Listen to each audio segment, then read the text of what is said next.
సంసారం చీకటి నుయ్యి అన్నారు. మామూలు నుయ్యి కాదు, మన జీవితాలు చీకటి నుయ్యి. చీకటి నుయ్యి అంటే నీళ్లు ఉన్న నుయ్యిని చీకటి నుయ్యి అనరు, పాడుబడ్డ నుయ్యినే అంటారు. ఆ చీకటి నూతిలో పడిన వాడి పరిస్థితి ఏమిటంటే వాడు అక్కడి నుంచి అరిచినా వినపడదండి. సమస్యది. పోతన గారు భాగవతంలో చీకటి నువ్వు అన్నాడు మన జీవితాన్ని.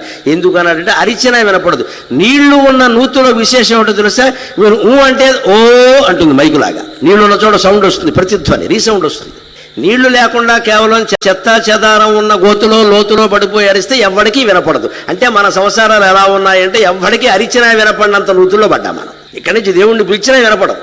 అల్లా పడిపోయిన వాళ్ళను కూడా తనకి నమస్కారం చేస్తే, తనని స్తోత్రం చేస్తే, తనని భక్తిగా అర్థం చేసుకుంటే, జ్ఞానాన్ని పొందితే, ధర్మ మార్గంలో సంచరిస్తే శివుడు ఎలా కాపాడుతాడు అంటే ఆ చీకటి నుగుతులో మనం సన్నగా పిలిచిన పిలుపు ఉందే, ఒక అరుపు, దాన్ని అర్థం చేసుకుని చెయ్యి ఇచ్చి పట్టుకుని పైకి లాగుతాడు.